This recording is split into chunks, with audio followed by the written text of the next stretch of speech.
जिंदगी का सफर सुहाना हो, इसके लिए सावधान रहना जरूरी है। रोजमर्रा के आपाधापी में कुछ देर बैठकर सोचना समझना भी जरूरी है कि आपके आसपास क्या हो रहा है और जो कुछ हो रहा है उससे हमारी जिंदगी, हमारा परिवार कैसे प्रभावित हो सकता है। इसलिए हॉर्न बजाकर बाखबर करने वाली खबर जरूरी होती है। और आज की ये खबर ऑनलाइन शॉपिंग में फर्जी वेबसाइट्स के जरिए हो रही लूट से जुड़ी है। आजकल छोटी से छोटी चीज के लिए ऑनलाइन शॉपिंग का चलन है, क्योंकि इसमें सुविधा है और बचत भी।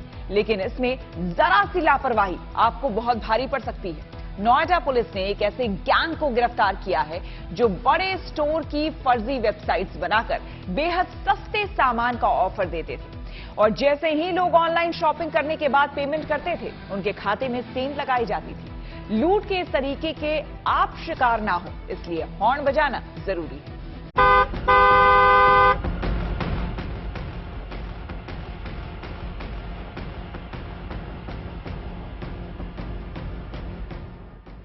वो दिन गए जब बाजार में जाने पर आटे दाल का भाव पता चलता था। अब तो बस एक क्लिक की जरूरत है। भाव के साथ वैरायटी का पता भी चल जाता है और थोड़ी देर में आटा दाल दुकान से चलकर घर तक पहुंच जाता है। इंटरनेट वाले मोबाइल फोन ने शॉपिंग का पैटर्न ही बदल दिया है। कपड़े हो या कॉस्मेटिक्स या फिर राशन का सामान, इनकी खरीदारी के लिए कई बड़े स्टोर्स हैं जो ऑनलाइन शॉपिंग का ऑप्शन देते हैं। यानी इनकी वेबसाइट पर जाकर ऑर्डर किया और सामान घर पर हाजिर। ऑनलाइन शॉपिंग का क्रेज इसलिए भी बढ़ा है क्योंकि यहाँ अच्छा खासा डिस्काउंट मिल जाता है। लेकिन इस नए पैटर्न की जो परेशानी है उसे भी समझना जरूरी है। साइबर अपराधी बिग बास्केट या ऐसे ही दूसरे बड़े ब्रांड्स की फर्जी वेबसाइट बना रहे हैं और इसके जरिए लोगों के खातों में सेंध लगा रहे हैं। दिल्ली से सटे नोएडा में एक गैंग ने इसी तरीके से आम लोगों से करोड़ों की ठगी की। इसलिए जरूरी है कि वेबसाइट के फर्जीवाड़े पर सावधानी वाला हॉर्न बजाया जाए। पहले आपको बताते हैं कि नोएडा से इस ठगी को कैसे अंजाम दिया गया। एक साइबर फ्रॉड गैंग ने डी मार्ट, बिग बाजार और बिग बास्केट की फर्जी वेबसाइट बनाई और फर्जी वेबसाइट को मामूली फर्क के साथ इस तरह बनाया गया कि वो ओरिजिनल लगे। इसी वजह से लोग इनके झांसे में फंस जाते थे और वेबसाइट का इस्तेमाल शॉपिंग के लिए करते थे।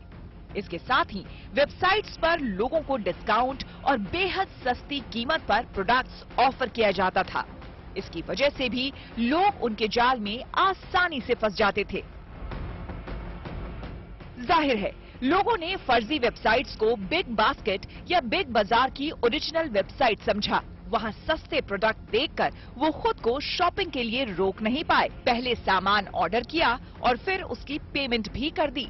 साइबर फ्रॉड गैंग को बस इसका ही तो इंतजार था। जैसे ही लोग पेमेंट करते, आरोपी उनके क्रेडिट कार्ड या डेबिट कार्ड की डिटेल्स एक्सेस कर लेते।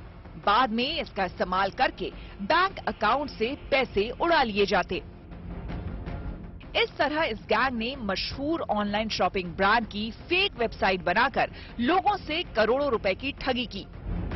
दिलचस्प बात यह है कि इनमें से कई स्टोर की वास्तव में कोई ऑनलाइन वेबसाइट नहीं है, फिर भी लोग फर्जी वेबसाइट के झांसे में आ गए। जब कुछ केस पुलिस के पास पहुंचे तो तहकीकात शुरू हुई और साइबर हेल्पलाइन टीम ने नोएडा से 6 आरोपियों को धर दबोचा।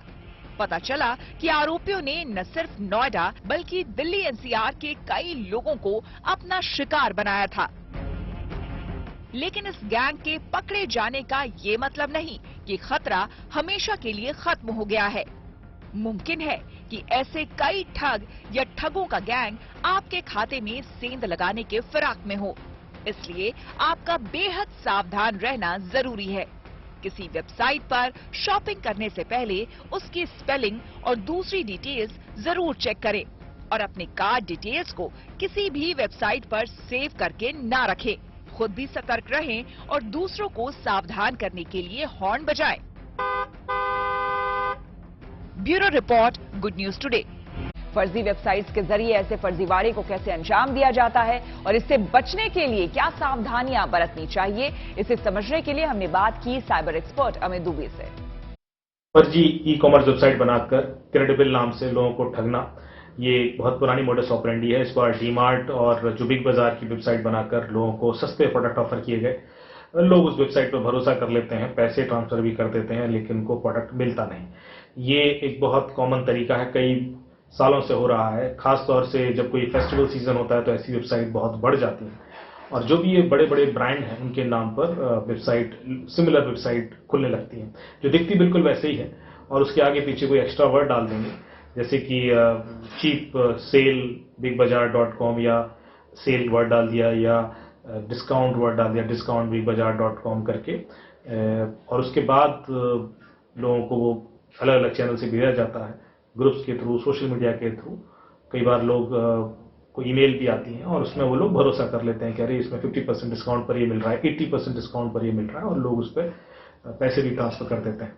ध्यान रखें, कोई भी ऐसी वेबसाइट जो आपको किसी भी चैनल से, मार्केटिंग चैनल से भेजी गई है, उसको क्लिक ना करें, उस पर भरोसा ना करें। यदि आपने कोई प्रोडक्ट खरीदना है, खुद वो वेबसाइट ढूंढें गूगल पर और खुद टाइप करें। किसी लिंक के द्वारा ओपन की गई कोई भी वेबसाइट ऑथेंटिक होगी, क्रेडिबल होगी, इसकी कोई गारंटी नहीं। इसको जब तक आप अलग अलग चैनल के थ्रू वेरीफाई ना कर लें, पैसे तो कभी ट्रांसफर ना करें। और जैसे ही आप देखेंगे कोई बहुत ज्यादा सस्ता ऑफर हो रहा है प्रोडक्ट, तो सचेत हो जाए, क्योंकि बिना किसी कारण कोई प्रोडक्ट 80% सस्ता नहीं हो सकता, और आप उम्मीद करें कि प्रोडक्ट आपको मिलेगा तो फिर आप पछताएंगे।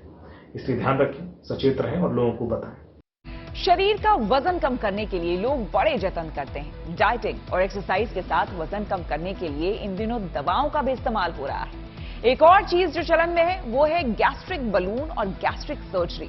आज हम इसी पर बात करने वाले हैं, क्योंकि सर्जरी के बाद अमेरिका की एक महिला का वजन इतना कम हो गया कि वो हड्डियों के ढांचे में तब्दील हो गई। यकीनन ये चिंता की बात है और जरूरी है कि इसे लेकर हॉर्न बजाया जाए।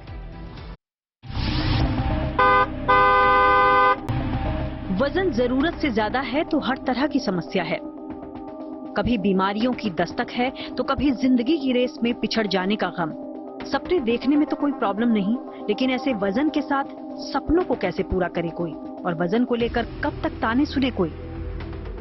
तो इसके बाद वजन कम करने की कवायद शुरू होती है, लेकिन डाइटिंग और एक्सरसाइज से वेट कंट्रोल हो जाए कोई जरूरी नहीं है। और जब बेहिसाब वजन हो तो ये तरकीबें भी यकीनन काम नहीं आती। फिर इसके लिए नए रास्ते तलाशे जाते हैं। इन दिनों वेट लॉस के लिए गैस्ट्रिक बलून और गैस्ट्रिक बाईपास सर्जरी का चलन बढ़ गया है, और इसी तरीके को अपनाया अमेरिका की ट्रेसी हचिनसन ने। 2 साल पहले इनका वजन 102 किलो था, लेकिन सर्जरी के बाद ये बस 40 किलो की रह गई हैं। लेकिन इस चक्कर में उनका शरीर हड्डियों का ढांचा बनकर रह गया है। वजन इस हद तक कम हो गया कि उनकी शख्सियत ही बदल गई, और उस पर ये मुसीबत कि ये वजन अभी भी कम होता जा रहा है। यानी वेट लॉस के लिए सर्जरी में बेहद सावधानी की दरकार है, और इसलिए इस मुद्दे पर हॉर्न बजाना भी जरूरी है।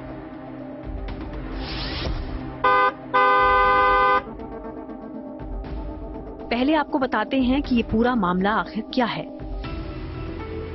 वाशिंगटन की रहने वाली ट्रेसी की उम्र 52 साल है। 2 साल पहले इनका वजन 102 किलो हुआ करता था। वजन कम करने के लिए ट्रेसी ने पहले डॉक्टर की सलाह से गैस्ट्रिक बलून का तरीका आजमाया। इससे उनका वजन लगभग 12 किलो कम हुआ, लेकिन जैसे ही उसे पेट से हटाया गया, वजन वापस बढ़ गया। इसके बाद ट्रेसी ने गैस्ट्रिक बाईपास सर्जरी कराई, जिससे उनका वजन 60 किलो तक आ गया। इस दौरान उन्होंने शादी की, मां बनी, लेकिन उनका वजन घटता रहा। हालात ये हुए कि सर्जरी के 1 साल बाद भी ट्रेसी का वजन घटते हुए 40 किलो हो चुका है। ऐसा लगता है कि सिर्फ त्वचा और हड्डियां बची हैं। इस तरह ट्रेसी को सर्जरी भारी पड़ गई है। अब यहाँ आपका ये समझना भी जरूरी है कि गैस्ट्रिक बलून और गैस्ट्रिक सर्जरी क्या होती है। गैस्ट्रिक बलून में सिलिकॉन रबर से बने एक नरम, चिकने और टिकाऊ गुब्बारे को मुंह के माध्यम से एंडोस्कोप के जरिए पेट में डाला जाता है। इसकी वजह से खाने की क्षमता कम हो जाती है और पेट भरा हुआ लगता है, इसलिए खाने पर कंट्रोल हो जाता है। इस बलून को 6 महीने बाद निकाल दिया जाता है, जबकि गैस्ट्रिक बाईपास सर्जरी कर पेट में एक छोटी सी थैली बना दी जाती है। ये थैली बहुत कम खाने से भी भर जाती है, जिससे पेट भरा हुआ सा लगता है, और इस तरह कम खाने से काम चल जाता है और नतीजतन वेट कम हो जाता है। लेकिन आसान सी नजर आने वाली ये सर्जरी असल में काफी बड़ी होती है। मोटापा कम करने के लिए या सुंदर दिखने के लिए सभी इसका इस्तेमाल नहीं कर सकते। डॉक्टर हर केस की बारीकी से जांच करते हैं और जोखिम को समझते हैं। अगर सब कुछ ठीक है तभी ये सर्जरी की जाती है, लेकिन इस मामले में जरा भी लापरवाही हुई तो लेने के देने पड़ सकते हैं। ट्रेसी हचिंसन का मामला इसकी मिसाल है। मसला सिर्फ सर्जरी नहीं है, बल्कि वजन कम करने के लिए आजकल वेट लॉस पिल्स और वेट लॉस ड्रिंक्स जैसी चीजें भी मार्केट में हैं। लेकिन ऐसे तरीके जिंदगी भर के लिए परेशानी भी दे सकते हैं। इसलिए जरूरी है कि इस मामले में लोगों को सावधान करने के लिए हॉर्न बजाया जाए।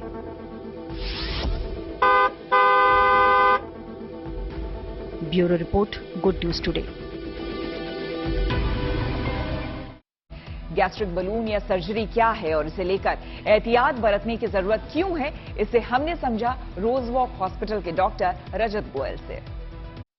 आजकल एक कैप्सूल वाला बलून आया है जिसको एल्यूरियन बलून बोलते हैं, जो पानी के साथ कैप्सूल लेना होता है, पेट के अंदर जाके वो बलून में कन्वर्ट हो जाता है। 10 से 15 मिनट का प्रोसीजर होता है। कोई सर्जरी, एंडोस्कोपी या एनेस्थीसिया की जरूरत नहीं होती और बलून निकल भी अपने आप जाता है 4 से 6 महीने में। उसके लिए भी एंडोस्कोपी की जरूरत नहीं होती है। तो इसका कोई सच कोई साइड इफेक्ट नहीं है। बहुत रेयर केसेस में जिनकी पहले पेट की सर्जरी हो रखी है या फिर जिनको हाइपरस हर्निया और पेट का कुछ हिस्सा चेस्ट में गया हुआ है, उन केसेस में हम ये बलून नहीं डाल सकते हैं।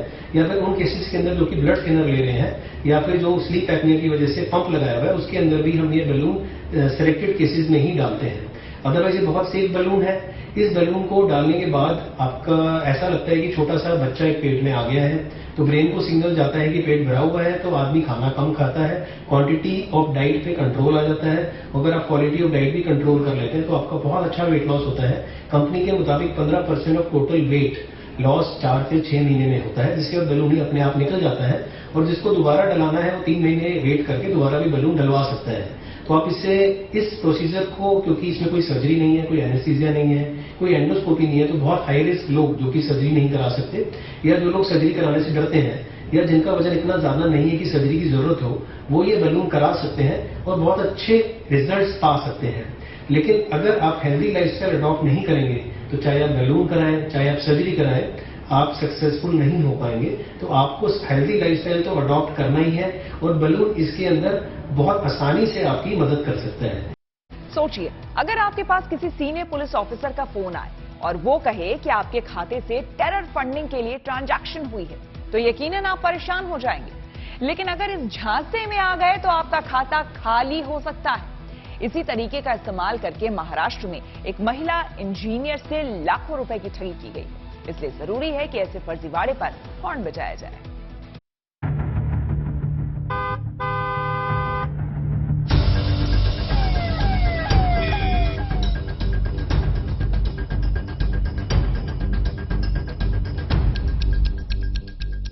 सामने हो तो समझना मुमकिन है कि कौन चोर है, कौन सिपाही। लेकिन इंटरनेट की दुनिया में जहां चेहरा नजर नहीं आता, किसी की पहचान कर पाना मुश्किल है। यहाँ कोई चोर पुलिस अफसर बनकर आपको कॉल कर सकता है, फर्जी वर्दी का रौब दिखाकर आपको डरा सकता है और फिर बड़ी आसानी से आपको लूट भी सकता है। इसी तरीके से महाराष्ट्र में एक महिला सॉफ्टवेयर इंजीनियर से टेरर फंडिंग का झांसा देकर लाखों रुपए लूट लिए गए। ये फर्जीवाड़ा आपके आसपास न हो, इसलिए सावधानी वाला हॉर्न बजाना जरूरी है। पहले आपको बताते हैं पूरा मामला क्या है। 27 मार्च को 31 साल की महिला इंजीनियर के पास मैसेंजर पर फोन आया। फोन करने वाले ने खुद को मुंबई पुलिस का डिप्टी कमिश्नर बताया और सबूत के तौर पर फर्जी आई कार्ड भी भेजा। इसके बाद उसने कहा कि महिला का आधार कार्ड और तस्वीर का गलत इस्तेमाल किया जा रहा है और अंतर्राष्ट्रीय टेरर फंडिंग के लिए उसके खाते से 6 ट्रांजैक्शन भी की गई हैं। जाहिर है महिला इंजीनियर टेरर फंडिंग की बात से डर गई, क्योंकि उसने यकीन कर लिया कि फोन करने वाला वाकई मुंबई पुलिस का सीनियर आईपीएस अफसर है। इसके बाद महिला ने वही किया जो उस फर्जी अफसर ने कहा था। फर्जी पुलिस अफसर ने खाते से हुए ट्रांजैक्शन की जांच के लिए रकम मांगी। 6 ट्रांजैक्शन के लिए करीब 6 लाख रुपए मांगे गए। महिला ने ये रकम 2 अलग-अलग खातों में ऑनलाइन ट्रांसफर कर दी। जाहिर है, डरी हुई महिला ने फोन करने वाले के बारे में जानने की कोशिश नहीं की। हालांकि ये ज्यादा मुश्किल काम नहीं था। अगर वो बैंक से अपने खाते की जानकारी मांगती, तब भी अपने साथ हो रहे फर्जीवाड़े को समझ जाती। लेकिन उसने बगैर सोचे समझे 6 लाख रुपए फोन करने वाले के खाते में डाल दिए। हालांकि उसे बाद में अंदाजा हुआ कि उसके साथ ठगी हुई है और तब उसने FIR दर्ज कराई। पुलिस उन खातों की जांच करने और आरोपी की तलाश में जुटी है। लेकिन ऐसी ठगी आपके साथ ना हो, इसलिए सावधान जरूर रहिए और दूसरों को सावधान करने के लिए हॉर्न बजाइए। Bureau report, good news today. नकली ऑफिसर बनके कोई आपके खाते में सेंध लगा सकता है, लेकिन इस ठगी को कैसे अंजाम दिया जाता है और इससे कैसे बचा जा सकता है, ये समझने के लिए हमने बात की एक्सपर्ट अमित दुबे से। पुलिस वालों को इम्पर्सोनेट कर लोगों को कॉल करना और उनसे पैसे मांगना, ये बहुत पुरानी मोडस ऑपरेंडी है। अक्सर लोगों को साइबर सेल के नाम से भी कॉल आ जाते हैं कि आपका कोई यूट्यूब पर वीडियो पड़ा हुआ है और वो इस तरह का है जो टेक डाउन करना है और उसके लिए पैसे मांगे जाते हैं, या आपकी कोई वीडियो रिकॉर्डिंग ऐसी है पर्सनल, ऑब्सीन, प्राइवेट, और उसके नाम पर उनको धमकी दी जाती है कि आपके पास सिर्फ 2 घंटे हैं, 1 घंटे हैं टेक डाउन के लिए और इतना पैसा दीजिए और वैसे कीजिए। लोग डर कर पैसा दे देते हैं।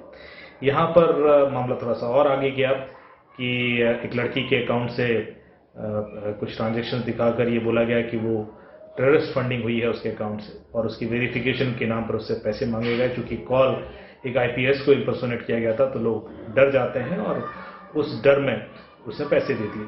देखिए, कभी भी आपको किसी फोन पर इस तरह का कोई कॉल आए या मैसेज आए या कोई कम्युनिकेट करने की कोशिश करे तो घबराएं नहीं, क्योंकि ये एक बहुत पुरानी मोडस ऑपरेंडी है और इसमें आपको हमेशा वेरिफिकेशन प्रॉपर करना है कि वो नंबर है कौन, कहाँ का है। उसके लिए सिंपल से टूल्स हैं।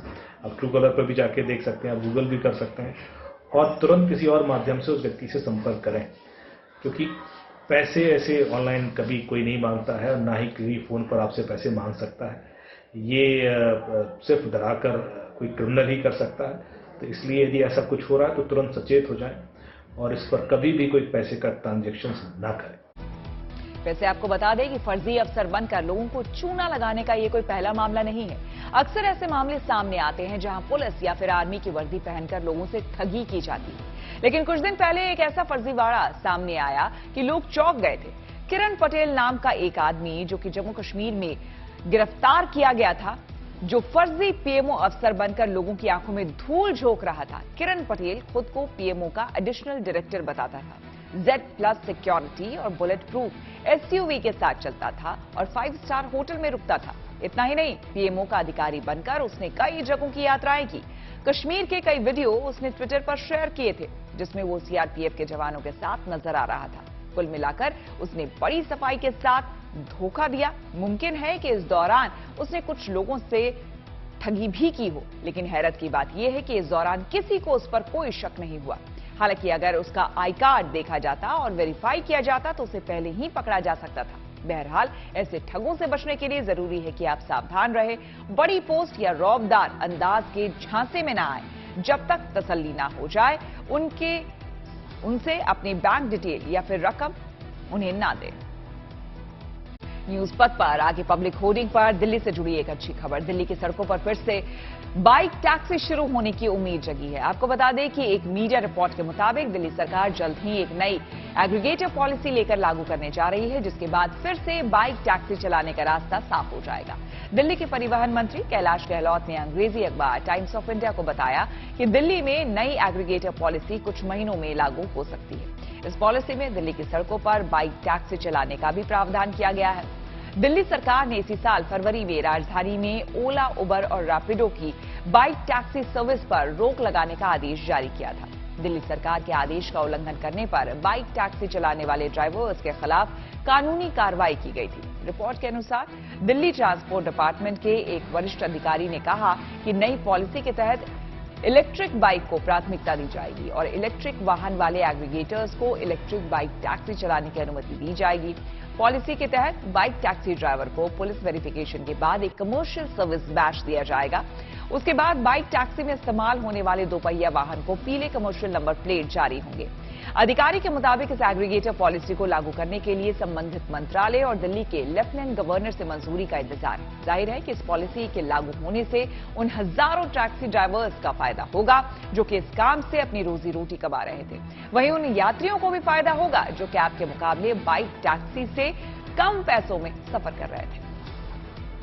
रुक करते हैं प्रगति मार्ग का, जहां ऐसी खबरें हैं जो कि देश की तरक्की, प्रगति और लोगों की काबिलियत दिखाती है। जिंदगी में आगे बढ़ने का हर कोई सपना देखता है, मगर सपने उसी के हकीकत में तब्दील होते हैं जो उनको पाने के लिए जमीन पर पूरी लगन और ईमानदारी से काम करता है। आज ऐसे ही एक शख्स की बात करते हैं जिन्होंने अपनी लगन और मेहनत के दम पर पंजाब डिजिटल लाइब्रेरी बनाई।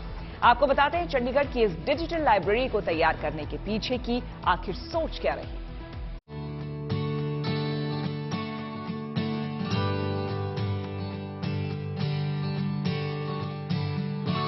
लाइफ में एक वो दौर आया जब ये महसूस हुआ कि पंजाब की जो अच्छी चीज़ें हैं, जो सुंदर चीज़ें हैं, जो पॉजिटिव चीज़ें हैं, उनको ढूंढा जाए और डिस्कस करने के लिए, लोगों को दिखाने के लिए सामने लाया जाए। तो फिर वो था कि सामने कैसे लाया जाएगा। ढूंढ तो लिया जाएगा, मिल जाएंगी चीज़ें, पर लोगों के साथ शेयर कैसे करेंगे।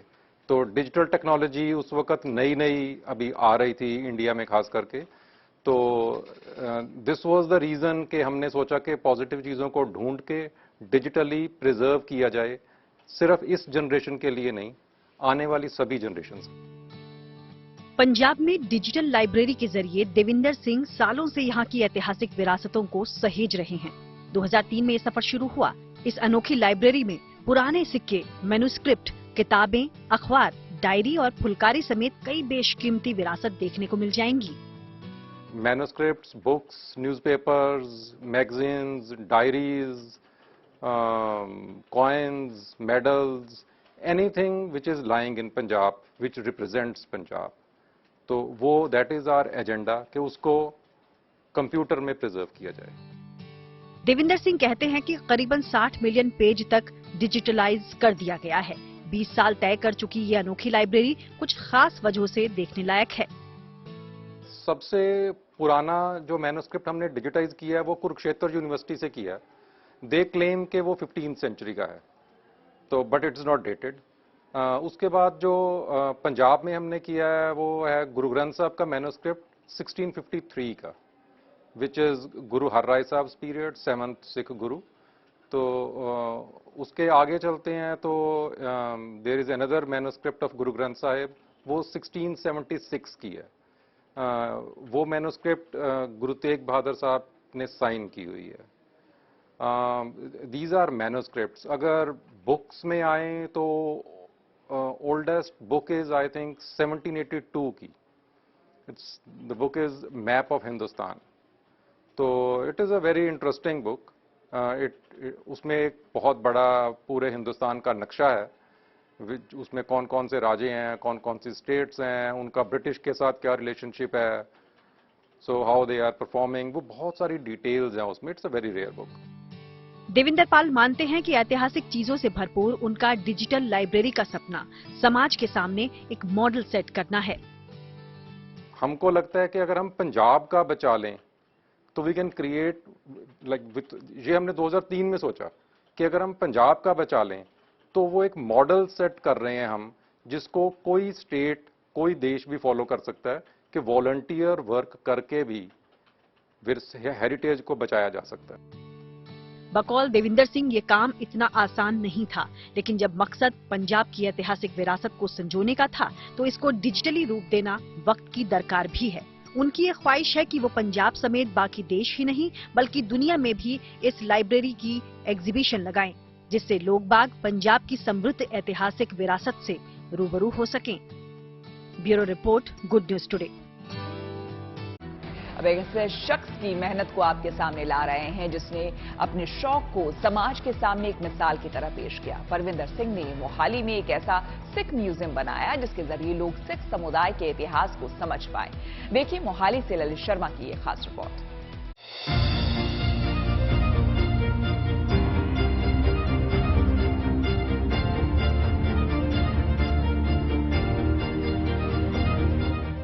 ये मूर्तियां अपने आप में खास हैं क्योंकि इनका इतिहास भी खास है।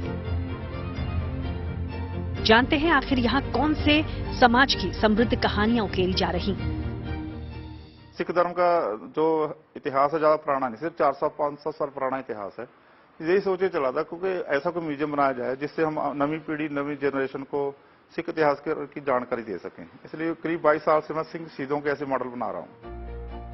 जी हां, मोहाली में सिख समुदाय के समृद्ध इतिहास को अपनी क्रिएटिविटी के जरिए संजोने, उसको बचाने का बीड़ा उठाए हैं परविंदर सिंह। जो कुर्बानियां हमारी है, हमारे बच्चे भी नहीं जानते। क्यों ना ऐसा कोई म्यूजियम बनाया जाए जिससे इतिहास की जानकारी दे सकें बच्चों को। इसलिए मैं फिर थोड़ा थोड़ा करने लगा। वैसे इस काम का मैंने कोई ट्रेनिंग नहीं ली हुई। वैसे जो बचपन में मिट्टी वगैरह से करते थे काम, मिट्टी, सीमेंट से, लोहे से, फिर मैं फाइबर से ऐसे मॉडल बनाने लगा। पहले एक मॉडल बनाया, फिर 2 बनाए। कुछ मैं चंडीगढ़ गुरुद्वारा साहिब में लगाए थे, 34 सेक्टर में। वहाँ से लोगों ने बड़ा पसंद किया ऐसे, और ऐसा ऐसा मेरे को थोड़ा इंटरेस्ट हो गया, हौसला बढ़ा भी ऐसा कोई म्यूजियम बनना चाहिए। इसलिए मैं 22 साल से भरत सिंह शहीदों मॉडल बनाने लग गया। परविंदर सिंह कहते हैं कि उनकी ये मूर्तियां फाइबर से बनी हैं, जिनको बनाने में उन्हें परिवार का साथ तो मिला ही, बल्कि कुछ और सहयोगी भी इस काम में पूरी मेहनत से लगे हैं। फाइबर ग्लास के बने हुए हैं जी। बाकी जो फिनिशिंग वगैरह से एमसील वगैरह करते हैं, बाकी जो इसके अंदर पेंटिंग हुई हाथ से होती है सारी है। कपड़े वगैरह जो असली हैं, जो दाढ़ी वगैरह लगी वो भी असली है, वो मेरी वाइफ वगैरह लगाती है इसके ऊपर। बचपन से ही परविंदर सिंह को मूर्तियां बनाने का शौक रहा। भले ही पेशा उनका स्कूटर मैकेनिक का था, बावजूद इसके अपनी कला को उन्होंने मरने नहीं दिया, क्योंकि मकसद सिख समुदाय की कहानियों को लोगों तक पहुंचाना जो था। इस म्यूजियम में आपको महाराजा रणजीत सिंह के अलावा सिख समुदाय में हुए कई वीर सपूतों के स्टैचू आपको मिल जाएंगे, जिनको बनाने में ही काफी मेहनत और खर्चा लग जाता है। खर्चा काफी आ जाता है, तो जैसे लग है कि जलाद में 30-35 हजार आ जाता है। हम जिसको राजा महाराज बनाते हैं उसे 100 लाख 1.5 लाख भी आ जाता है खर्चा। जैसे हम महाराज रणजीत सिंह बनाया, इसलिए पैसा सारा डोनेशन से आता है। इधर गोलक लगाई हुई है। अभी सरकार से कोई सहयोग नहीं है, ना नवी सरकार है, इससे उम्मीद है भी कुछ हेल्प करेंगे। यकीनन मोहाली में बना ये सिख म्यूजियम जहां एक सोच के साथ आने वाली पीढ़ी के लिए गाइड की भूमिका में है, तो वहीं इस खास म्यूजियम को बढ़ावा देने की खातिर परविंदर उम्मीद कर रहे हैं कि उनकी इस कला को न केवल लोग समझें बल्कि सरकार भी प्रोत्साहित करे। मोहाली से ललित शर्मा के साथ bureau report, good news today.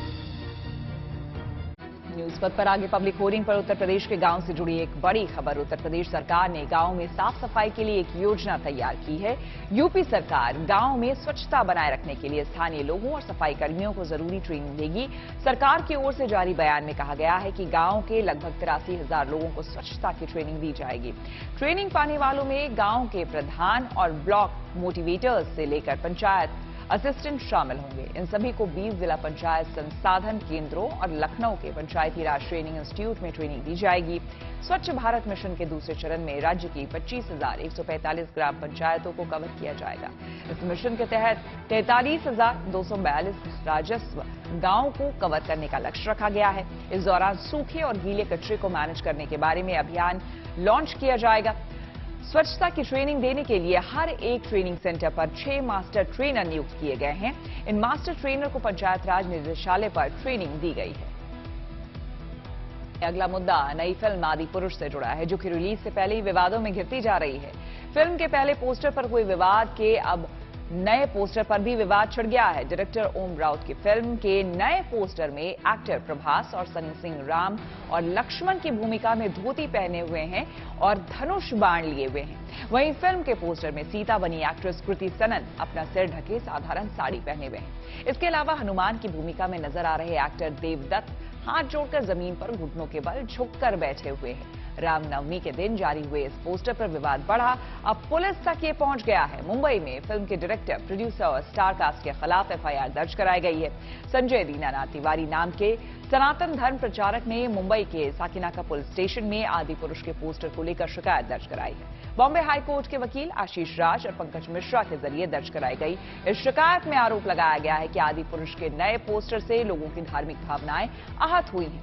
शिकायत में कहा गया है कि फिल्म आदि पुरुष मर्यादा पुरुषोत्तम भगवान राम के जीवन पर बनी है, लेकिन इसमें भगवान राम को हिंदू ग्रंथ रामचरितमानस से अलग दर्शाया गया है। शिकायतकर्ता का आरोप है कि फिल्म के पोस्टर में रामायण के सभी चरित्र बिना जनेऊ पहने दिखाई दिए, जो कि हिंदू सनातनी धर्म में विशेष महत्व रखता है। फिलहाल इस पोस्टर को लेकर आईपीसी के सेक्शन 295A, 298, 534 के तहत एफआईआर दर्ज कराई गई है। इसी साल 16 जून को रिलीज होने वाली ये फिल्म फिलहाल कानूनी पचड़े में फंसी नजर आ रही है। इस केस पर सोशल मीडिया पर भी कई यूजर्स अपनी प्रतिक्रियाएं दे रहे हैं। सोशल अड्डा में हमने इस पोस्टर पर हो रहे विवाद को लेकर कुछ लोगों से उनकी राय जानी। सुनिए। फिल्में बनती हैं, फिल्में आती हैं, बहुत सारी फिल्में जो हैं एक ग्रैंड चीज खड़ी करके जाती हैं।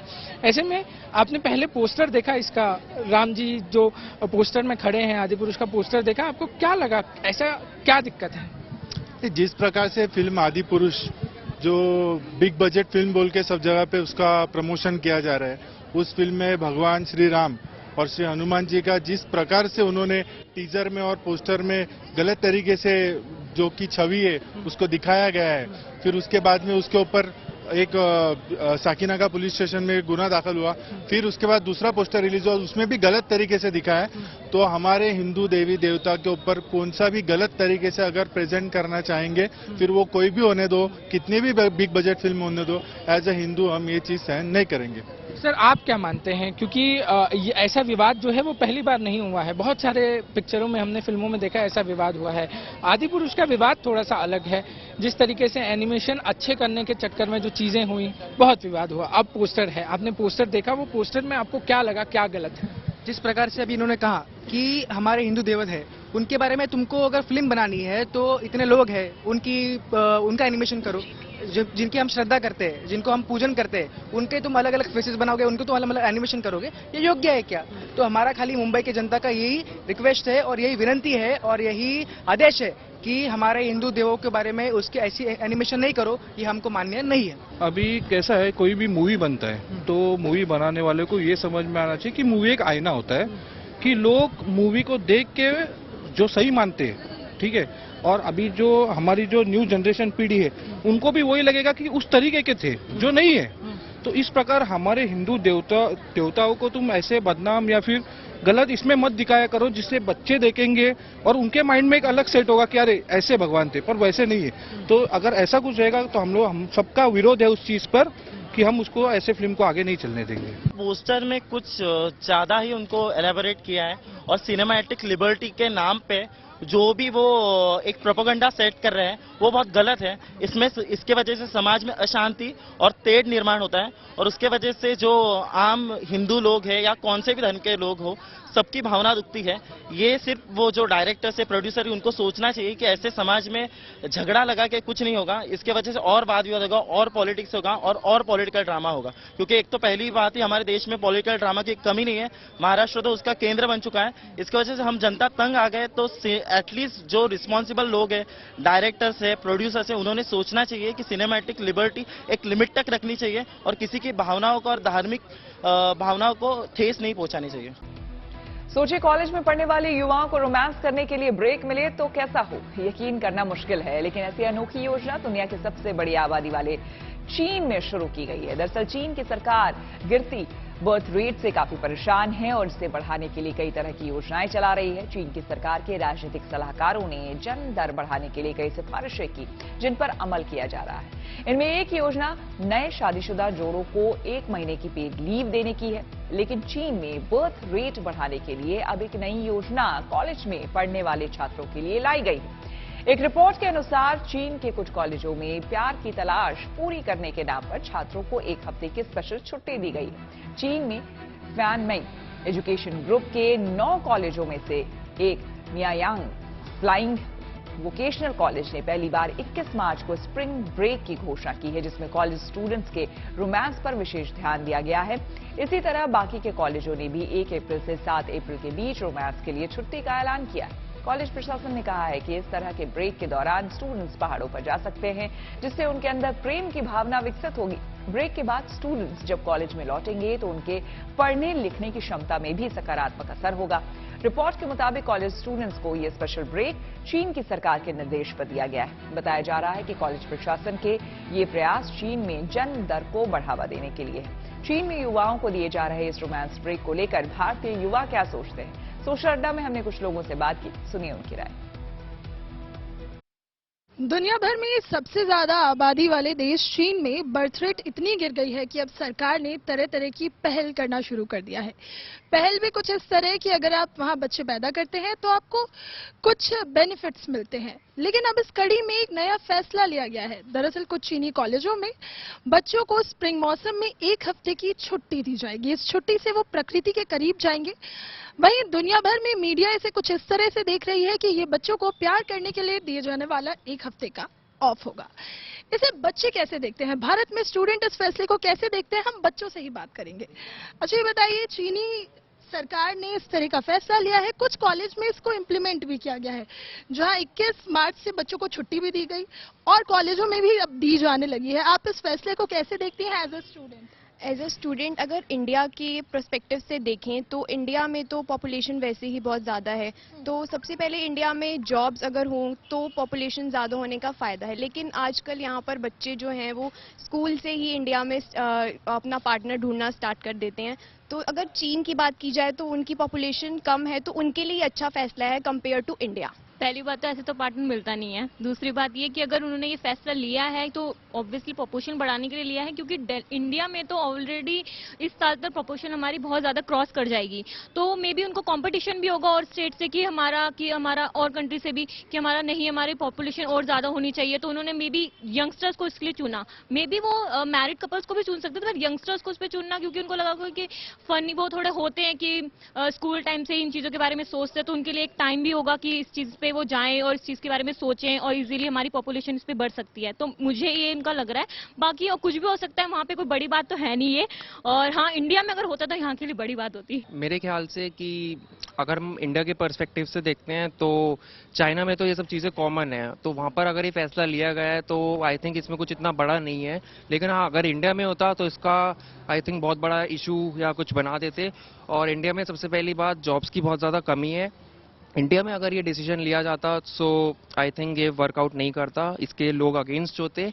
और जैसे कि हमारी यहाँ पर थोड़ी मेंटालिटी भी इंडियंस की थोड़ी वैसी रहती है, सो और पहले से यहाँ पर बाय स्कूल से ही लोग अपना पार्टनर ढूंढने लगते हैं, जो आजकल की यंग जनरेशन कर रही है। सो आई थिंक ये फैसला मेरे हिसाब से इंडिया के पर्सपेक्टिव से ठीक नहीं होता, वहाँ के लिए कॉमन है।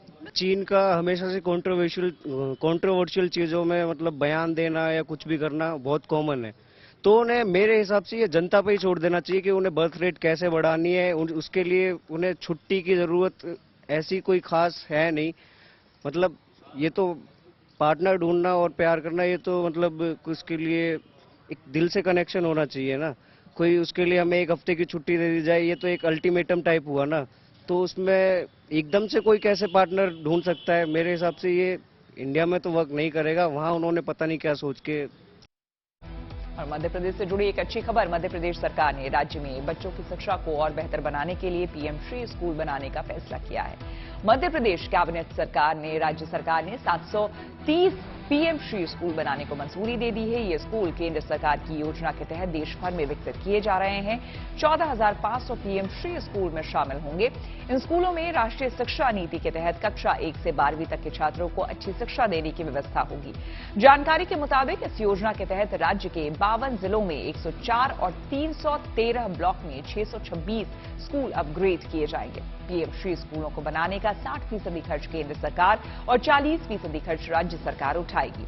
इन स्कूलों के संचालन में हर साल 277 करोड़ से ज्यादा का खर्च आएगा, जिसमें राज्य सरकार को 110 करोड़ रुपए देने होंगे। पीएम श्री स्कूलों के लिए केंद्र की तरफ से 5 साल तक का आर्थिक मदद मिलेगा, जिसके बाद स्कूलों को चलाने की पूरी जिम्मेदारी राज्य सरकार की होगी। पीएम श्री स्कूल योजना से देश भर में 20 लाख से ज्यादा छात्रों को फायदा मिलने की उम्मीद की जा रही है। सरकार की ओर से बताया गया है कि ये योजना देश भर में शैक्षिक वर्ष 2022-23 से 2026-27 तक चलाई जाएगी। चलिए, न्यूज पथ के वीकेंड स्पेशल में मेरे साथ आज फिलहाल इतना ही। कल फिर होगी आपसे मुलाकात। नमस्कार।